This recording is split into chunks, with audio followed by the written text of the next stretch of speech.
राष्ट्रपति पद की उम्मीदवार द्रौपदी मुर्मू पहुंची उत्तराखंड दौरे पर। सीएम धामी समेत कई दिग्गजों ने किया जोरदार स्वागत। द्रौपदी मुर्मू ने वीरगति को प्राप्त जवानों को दी श्रद्धांजलि। कैंप कार्यालय में आयोजित बैठक में हुई शामिल।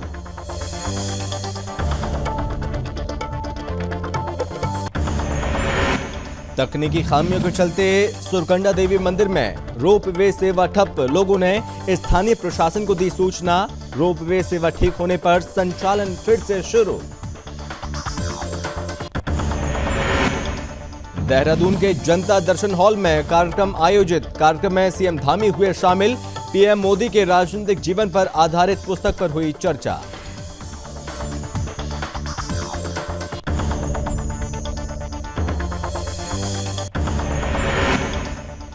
महाराष्ट्र के राज्यपाल भगत सिंह कोश्यारी पहुंचे उत्तराखंड। भगत सिंह कोश्यारी ने संतों से लिया आशीर्वाद। मां काली की पूजा अर्चना की। भगत सिंह कोश्यारी ने कैलाशानंद गिरी महाराज से की बातचीत।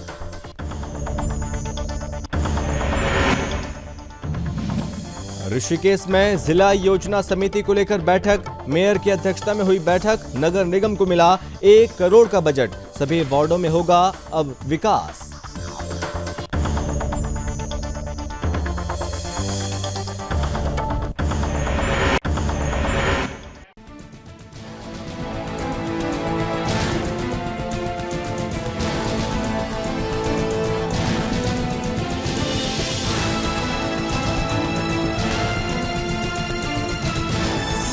आप देख रहे हैं सुदर्शन न्यूज। नमस्कार, बहुत स्वागत है आप सभी का अपने उत्तराखंड में। मैं हूं आपके साथ संभव गुप्ता। राष्ट्रीय जनतांत्रिक गठबंधन एनडीए से राष्ट्रपति पद की उम्मीदवार द्रौपदी मुर्मू 10 बजे उत्तराखंड के जौलीग्रांट एयरपोर्ट पर विशेष विमान से पहुंची और जहां जौलीग्रांट एयरपोर्ट पर सीएम धामी समेत कई दिग्गजों ने द्रौपदी मुर्मू का जोरदार स्वागत किया। इसके बाद यहां से वे सड़क मार्ग से होते हुए देहरादून कचहरी परिसर स्थित राष्ट्रपति पद की उम्मीदवार द्रौपदी मुर्मू शहीद स्थल पहुंची, जहां द्रौपदी मुर्मू ने राज्य आंदोलनकारी और वीरगति को प्राप्त हुए बलिदानियों को नमन किया, उन्हें श्रद्धांजलि अर्पित की। इस दौरान यहां पर मुख्यमंत्री पुष्कर सिंह धामी, विधानसभा अध्यक्ष रितु खंडूरी और प्रदेश अध्यक्ष मदन कौशिक समेत सभी सांसद और संगठन के पदाधिकारी स्वागत के लिए यहां पर मौजूद रहे। इसके बाद द्रौपदी मुर्मू और मुख्यमंत्री पुष्कर सिंह धामी ने मुख्यमंत्री कैंप कार्यालय स्थित मुख्य सेवक सदन में उत्तराखंड के सांसद गणों और विधायक गणों के साथ बैठक में प्रतिभाग किया। मुख्यमंत्री आवास पर बैठक में जहां भाजपा के सभी सांसद और सभी विधायक मौजूद रहे और साथ ही 2 निर्दलीय विधायकों ने भी उन्हें अपना समर्थन देने की बात कही। देहरादून में सीएम आवास में एनडीए की राष्ट्रपति उम्मीदवार द्रौपदी मुर्मू के साथ उत्तराखंड के विधायकों और सांसदों के साथ बैठक के दौरान द्रौपदी मुर्मू ने उन्हें वोट करने का आग्रह किया और बीजेपी के विधायकों के साथ निर्दलीय विधायक खानपुर उमेश कुमार और यमुनोत्री विधायक संजय डोभाल भी यहां पर मौजूद रहे। राष्ट्रपति चुनाव के लिए उत्तराखंड में मतदान की तारीख तय 18 जुलाई को तय की गई है। विधानसभा भवन देहरादून में मतदान सुबह 10 बजे से शाम 5 बजे तक होगा। इस अवसर पर केंद्रीय मंत्री श्री गजेंद्र सिंह शेखावत, बीजेपी के प्रदेश प्रभारी श्री दुष्यंत गौतम, सह प्रभारी श्रीमती रेखा वर्मा, बीजेपी के प्रदेश अध्यक्ष मदन कौशिक, सांसदगण और विधायकगण यहां पर शामिल हुए।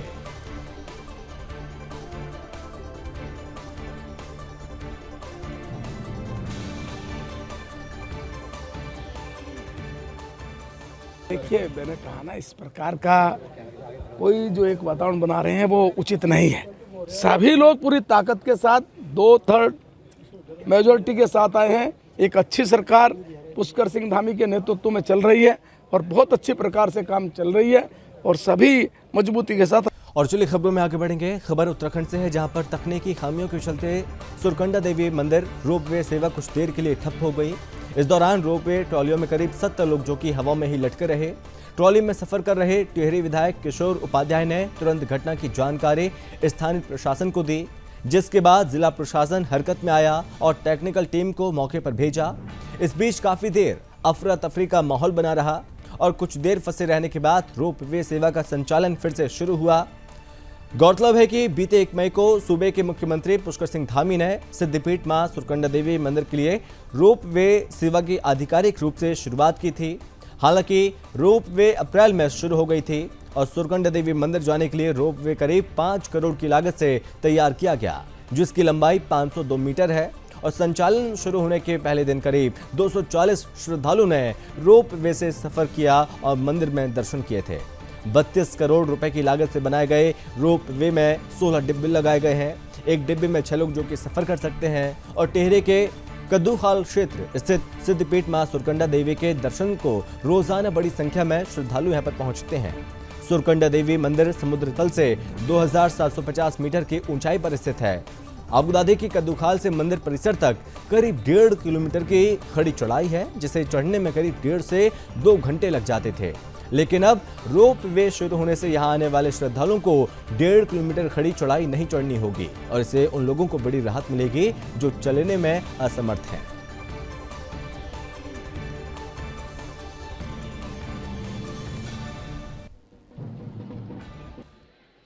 जिस तरह से बीच में ट्रॉली रुक गई और लगभग 40-50 लोग जितने भी लोग रहे होंगे, मेरे विचार से इसको बहुत गंभीरता से लेना चाहिए।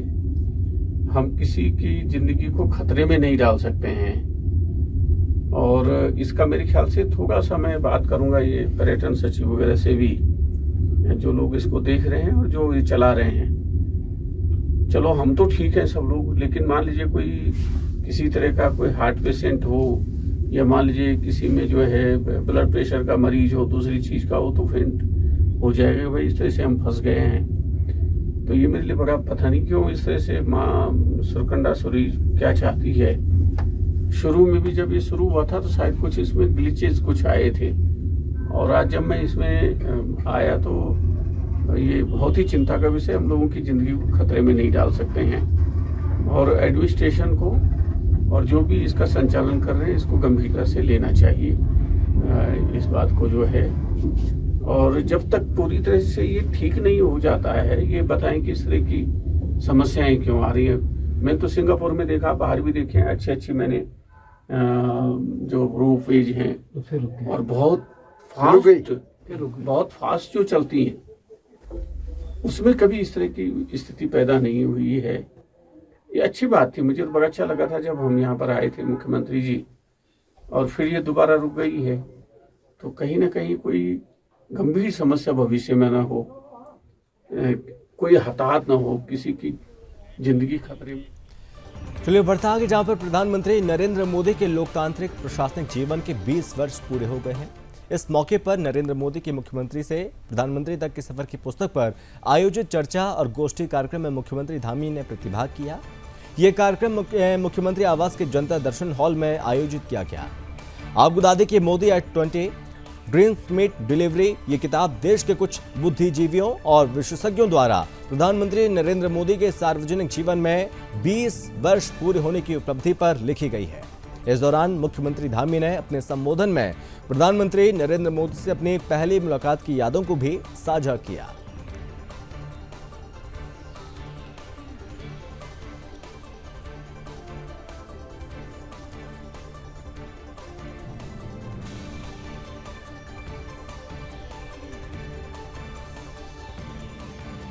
मोदी जी का पूरा जीवन और उनके कर्म हमारे लिए एक प्रेरणा है और मैं कहूँगा कि राजनीतिक क्षेत्र में काम करने वालों को निश्चित रूप से उनसे ये सब प्रेरणा मिलती है, लेकिन आज अन्य क्षेत्रों में भी काम करने वालों के लिए एक वर्क कल्चर देश के अंदर मोदी जी के नेतृत्व में और मोदी जी के प्रधानमंत्री बनने के बाद पूरे देश में आया है। तो ये Modi at the 20 dream meet delivery, ये पुस्तक सभी के लिए बहुत उपयोगी है और हम भी इसके लिए प्रयास करेंगे कि हमारे सभी जितने भी संस्थान हैं, शैक्षिक संस्थान हैं, वो सभी लोग इस पुस्तक का प्रचार प्रसार करें, लोगों तक पहुंचाने का काम करें, जिससे कि उनके अंदर भी एक नवाचार, एक नई संस्कृति और भारत को जो वैश्विक नई पहचान दिलाने का काम मोदी जी के नेतृत्व में हुआ है। आने वाले हमारे सभी नौनियालों। उत्तराखंड के पूर्व मुख्यमंत्री और वर्तमान में महाराष्ट्र के राज्यपाल भगत सिंह कोश्यारी हरिद्वार दौरे पर रहे, जहां उन्होंने सबसे पहले जगत गुरु शंकराचार्य राजेश्वर आश्रम से शिष्टाचार भेंट की और साथ ही इस दौरान उन्होंने उनका आशीर्वाद भी लिया। इसके बाद राज्यपाल भगत सिंह कोश्यारी सिद्धपीठ दक्षिण काली मंदिर पहुंचे और मां काली की पूजा अर्चना की। इस दौरान निरंजनी अखाड़े की पीठाधीश्वर आचार्य महामंडलेश्वर कैलाशानंद गिरी से आशीर्वाद लिया। वहीं भगत सिंह कोश्यारी ने कहा कि हम साधु संतों का आशीर्वाद लेने हरिद्वार आए हैं और साधु संतों के आशीर्वाद से जो मुझे जिम्मेदारी मिली है अब उसे अच्छे से निभा पाऊंगा। इस दौरान निरंजनी अखाड़े के आचार्य महामंडलेश्वर कैलाशानंद गिरी में उन्होंने कहा कि महाराष्ट्र के राज्यपाल भगत सिंह कोश्यारी मां काली का आशीर्वाद लेने आश्रम में आए थे और इस दौरान उनके साथ कई विषयों पर जो कि चर्चा हुई।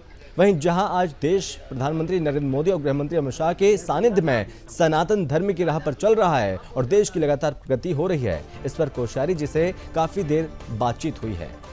कैलाशानंद गिरी महाराज ने कहा कि मुझे लगता है कि जिस तरह से महाराष्ट्र में बीजेपी और शिवसेना ने मिलकर दोबारा सरकार बनाई उसमें कहीं ना कहीं भगत सिंह कोश्यारी का बहुत बड़ा योगदान रहा और तभी ये संभव हो पाया है।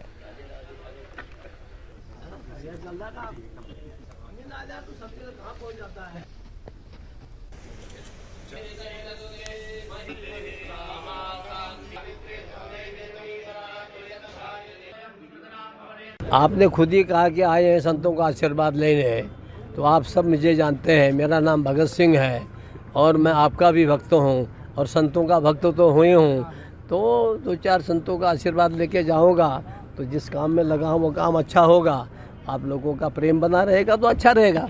उत्तराखंड के एक रत्न हैं और उत्तराखंड के पूर्व मुख्यमंत्री भी रहे और भारत सरकार में और बीजेपी भारतीय जनता पार्टी में बहुत बड़े कद रखते हैं। मुझे लगता है उत्तराखंड का बहुत बड़ा दायित्व आपके ऊपर रहा है और जन सामान्य नेता हैं, बहुत सरल हैं, सौम्य हैं। वर्तमान में महाराष्ट्र सरकार के गवर्नर हैं। आज भगवती माँ काली के पूजन करने आए। माँ भगवती का उन्होंने बहुत श्रद्धा और मन से पूजन किया क्योंकि मेरे बहुत स्नेही हैं, मेरे बहुत प्रिय हैं। और उसके बाद पूजन के पश्चात आए, हमने उनका पहले उन्होंने अभिनंदन किया, अभिवादन किया, बड़ी बात है। उन्होंने कहा नहीं पहले मैं करूँगा फिर आप करेंगे। फिर हमारे साथ बैठ कर उन्होंने कुछ स्वास्थ्य, उत्तराखंड और भारतीय संस्कृति को लेकर के चर्चा की। प्रधानमंत्री जी को बधाई दिया कि आदरणीय प्रधानमंत्री नरेंद्र मोदी जी के नेतृत्व में जिस प्रकार सनातन धर्म और राष्ट्र को लेकर के कार्य हो रहा है उसके लिए प्रधानमंत्री जी को बहुत सराहा। आदरणीय गृह मंत्री अमित शाह जी को बधाई दिया कि उनके नेतृत्व में भी बड़ा कार्य हो रहा है। और योगी जी को उन्होंने बहुत एक प्रसन्नता से उनकी प्रशंसा।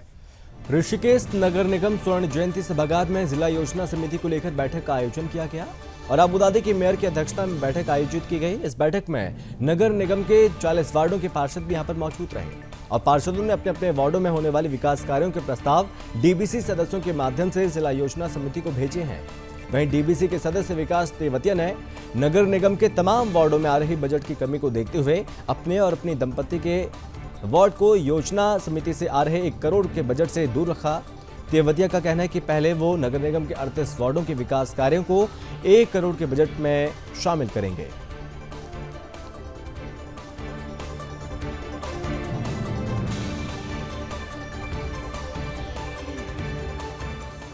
से हम 2 जिला योजना समिति के निर्वाचित सदस्य थे। अभी हमारी 1 हफ्ते पहले एक बैठक हुई थी जिला देहरादून में और इसमें हमें ये बताया गया था कि आप लगभग 50-50 लाख के एक सदस्य अपने सदन से प्रस्ताव पास कराकर सबमिट करा दें।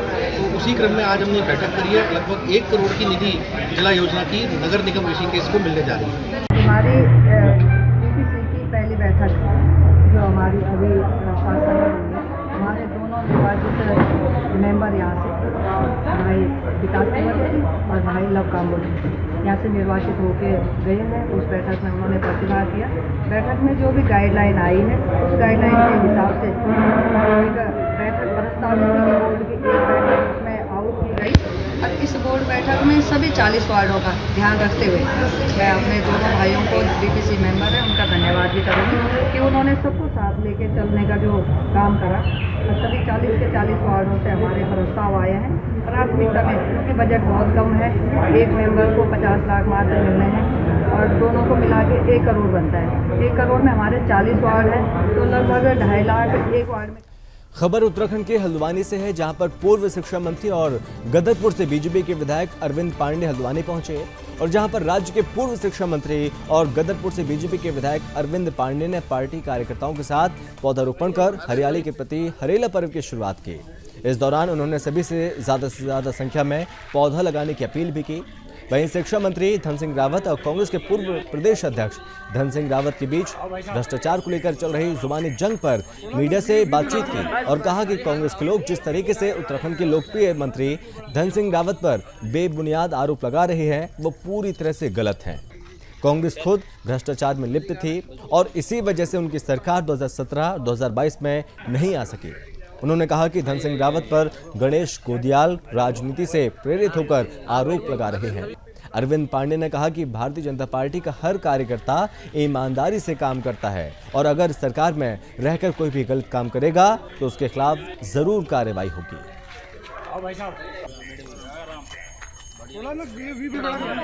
राजनीतिक की जो आदमी होता है, जो राजनीतिक विषय है, वह किसी मंदिर के मठाधीश या पुजारी नहीं है।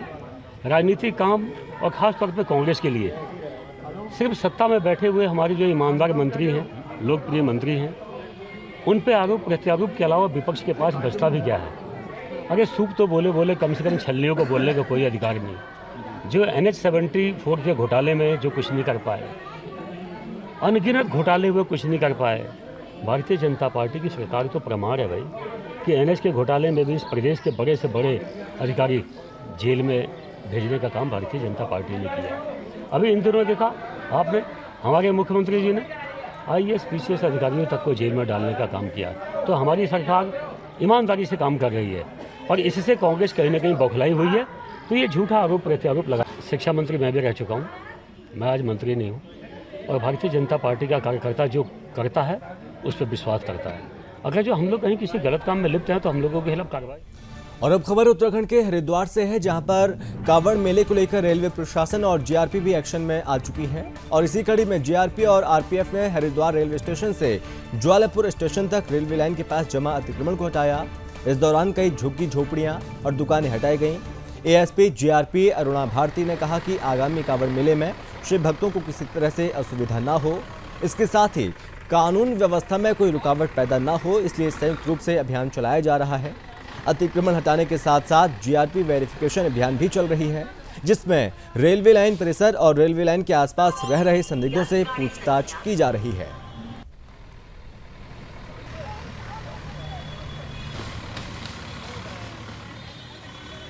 इस भीड़ को देखते हुए हम लोगों ने एक तो पुलिस के ड्यूटी चार्ट्स वगैरह बनवा लिए हैं। जितने भी सेंसिटिव पॉइंट्स हैं उन सब पे ड्यूटी हम लोग लगाएंगे और उसकी जो पहले की तैयारी है उसमें हम लोग लगातार यात्रियों को सुविधा मिल जाए, जो आने वाले हमारे कांवड़ यात्री होंगे उनको सुविधा मिल जाए। इसलिए हम लोग अभी से जितना भी अतिक्रमण रेलवे स्टेशन के आसपास है वो आरपीएफ की टीमों के साथ मिलकर के हम लोग लगातार हटवाने की कार्रवाई कर रहे हैं। साथ ही सत्यापन अभियान चल रहा है और इसमें हम लोग पुलिस एक्ट की कार्रवाई भी कर रहे हैं, ताकि जितने भी सेंसिटिव पर्सन यहाँ पर रह रहे हों तो उन पर जो है कार्रवाई की जा सके। हरिद्वार स्थित 40वीं वाहिनी पीएसी परिसर में 3 दिवसीय तैराकी और क्रॉस कंट्री प्रतियोगिता का आयोजन किया जा रहा है। अबुधाबी की 40वीं वाहिनी पीएसी के कमांडेंट ददन पाल समेत कई बड़े अधिकारियों ने वृक्षारोपण किया और इस प्रतियोगिता का शुभारंभ किया। इस प्रतियोगिता में प्रदेश भर से उत्तराखंड पुलिस जवानों की 16 टीमें भाग ले रही हैं। 16 टीमों में पुरुषों के साथ साथ महिला खिलाड़ी भी शामिल हैं और 40वीं वाहिनी पीएसी के कमांडेंट ददन पाल ने बताया कि इस प्रतियोगिता में बेहतर प्रदर्शन करने वाले खिलाड़ियों को राष्ट्रीय स्तर की प्रतियोगिता में भाग लेने का अवसर दिया जाएगा।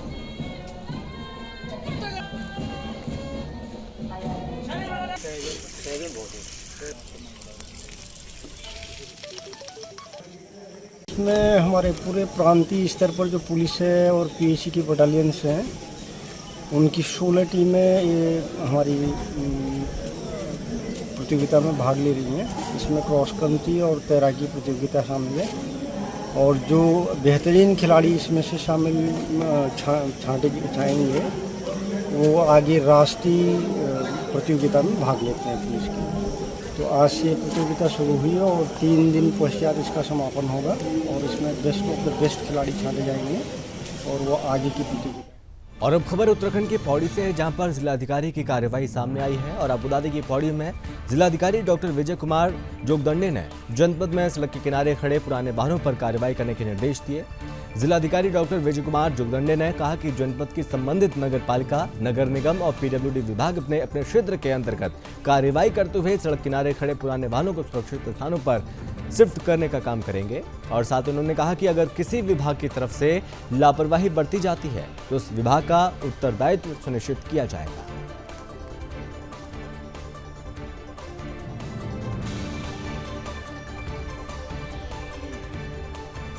जहाँ पर पुराने वाहन खड़े हैं, पीडब्ल्यूडी और नगर निगम नगर पालिकाएं अपने अपने क्षेत्रांतर्गत इन सभी वाहनों के खिलाफ कार्रवाई करेंगे और उनको सुरक्षित स्थान पर शिफ्ट करने की कार्रवाई करेंगे। अगर ऐसा करने में कोई लापरवाही किसी विभाग द्वारा की जाएगी, संबंधित विभाग का उत्तरदायित्व सुनिश्चित किया जाएगा। जो भी मशीन इस तरह से खड़ी होगी, उसका जो भी स्वामी होंगे उसके बारे में भी परिवहन विभाग से सूचना प्राप्त की जाएगी और उसको हटाने के लिए पीडब्ल्यूडी को या नगर पालिका नगर निगम को सूचित किया जाएगा। खबर उत्तराखंड के रामनगर से, जहां पर बीते 13 जून को 30 वर्षीय यहां पर भोपाल का शव घर के पास ही कुछ दूरी पर संदिग्ध अवस्था में मिला और जिसके बाद स्थानीय लोगों ने मामले की सूचना पुलिस को दी। वहीं मौके पर पहुंची पुलिस ने मामले को दर्ज किया। वहीं मृतक के गले पर धारदार हथियार के निशान थे। मृतक के पिता का कहना है कि उनका पुत्र जो कि नशे का आदी था, साथ ही मृतक आए दिन परिजनों के साथ मारपीट भी करता था। कुछ दिन पहले ही उसने अपने ताऊ के साथ भी मारपीट की, उन्हें घायल कर दिया था, जिसमें मृतक के खिलाफ मुकदमा भी दर्ज हुआ। वहीं मामले में थानेदार अरुण कुमार सैनी ने कहा, इस प्रकरण में मृतक के परिजनों की ओर से कोई तहरीर नहीं दी गई थी, और जिसके बाद पुलिस ने इस मामले में धारा 302 के तहत मुकदमा दर्ज किया, मामले की जांच शुरू कर दी। थानेदार का कहने की जांच के दौरान मृतक की हत्या करने में उसके पिता मोहन सिंह और भाई दीपक बिष्ट का शामिल होना पाया गया। उन्होंने बताया कि जिस दिन मृतक का शव बरामद हुआ था, उससे एक दिन पहले रात में मृतक ने परिजनों से मारपीट की थी और जिसके बाद मृतक के पिता और भाई ने सब्जी काटने वाले चाकू से उसके गले पर प्रहार किया, उसकी हत्या कर दी। वहीं इस मामले में मृतक के भाई और पिता को गिरफ्तार कर जेल भेज दिया। फिलहाल मामले में आगे की जांच चल रही है।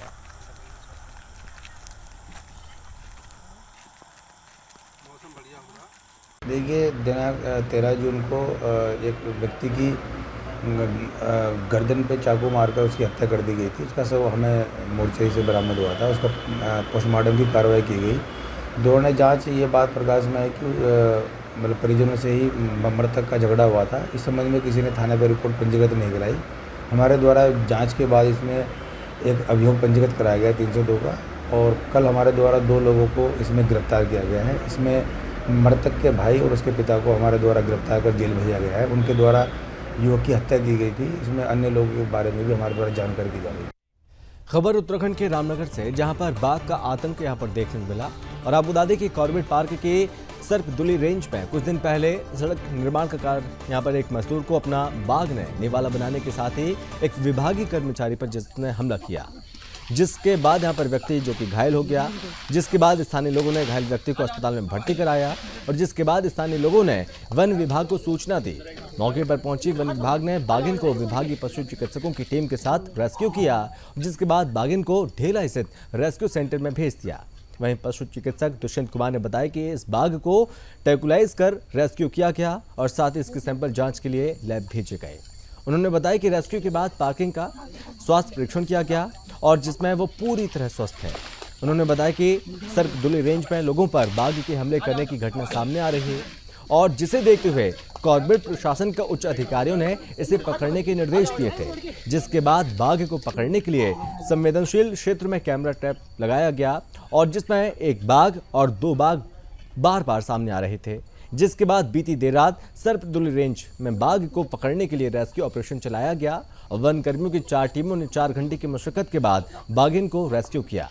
और कॉर्बेट के डिप्टी डायरेक्टर नीरज कुमार ने बताया कि बाघ की जांच रिपोर्ट आने तक संवेदनशील क्षेत्रों में जो कि मॉनिटरिंग जारी रहेगी।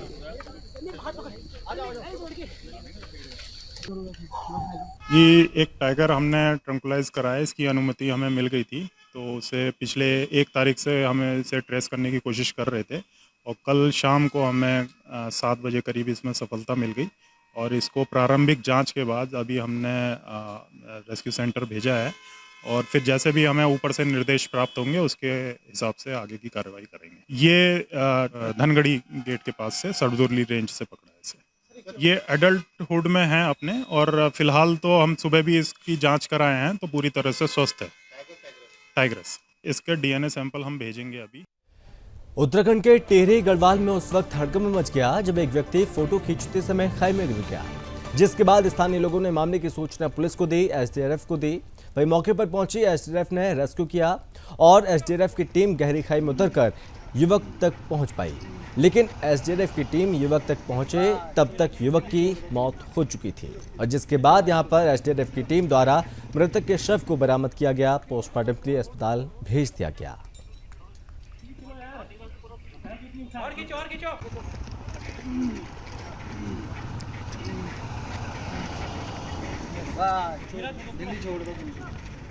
ऊधम सिंह नगर जिले के पुलभट्टा थाना अंतर्गत क्षेत्र में युवक का शव मिलने से सनसनी फैल गई। युवक का शव मिलने की सूचना पर तमाम लोगों का जमावड़ा मौके पर लग गया और घटना की सूचना पर पुलभट्टा थाना पुलिस की टीम ने मौके पर पहुंचकर जांच शुरू कर दी है। पुलिस की कई घंटे की मशक्कत के बाद मृतक की पहचान पुलभट्टा थाना के अंतर्गत के रूप में हुई। फिलहाल पुलिस ने शव को कब्जे में लिया, पोस्टमार्टम के लिए भेज दिया। जानकारी के अनुसार पुलभट्टा थाना क्षेत्र अंतर्गत सिरौली क्षेत्र में रेलवे पटरी किनारे युवक का शव मिलने से पूरे क्षेत्र में जो कि सनसनी फैल गई। अनुमान लगाया जा रहा है कि युवक शराब के नशे में था और ट्रेन की चपेट में आ गया, जिसके बाद उसकी मौत हुई होगी। फिलहाल पुलिस ने परिजनों से जानकारी लेते हुए जांच अब शुरू कर दी।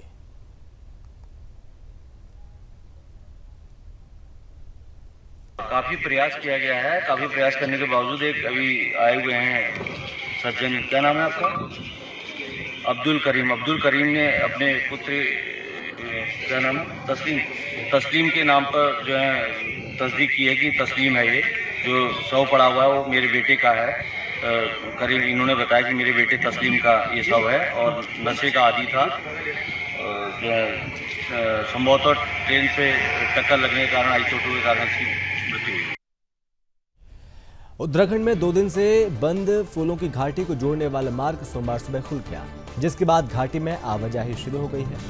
आबूदादी की भारी बारिश के चलते रास्ता 2 स्थानों पर बंद था और रास्ता खुलने के बाद 145 पर्यटक फूलों की घाटी के लिए रवाना हुए। वहीं रविवार रात से बंद बद्रीनाथ हाईवे भी आवाजाही के लिए खुल गया। प्रदेश में बारिश के साथ चटक धूप खिलने पर भी पहाड़ियों से मलबा और बोल्डर गिरने का सिलसिला जारी है। इसके चलते रविवार को प्रदेश में एक राष्ट्रीय राजमार्ग सहित 254 सड़कें बंद हो गईं, जबकि इनमें से मात्र 63 सड़कों को ही खोला जा सका। बारिश के चलते हुए भूस्खलन के कारण रुद्रप्रयाग में NH 107 चमोली से चोपता के बीच एक बार फिर से ये बंद हो गया। एक दिन पहले भी ये मार्ग बंद हो गया था, लेकिन आबूदादी की जेसीबी मशीनें लगाकर मार्ग को खोला था, लेकिन दोपहर बाद मार्ग फिर से बंद हो गया।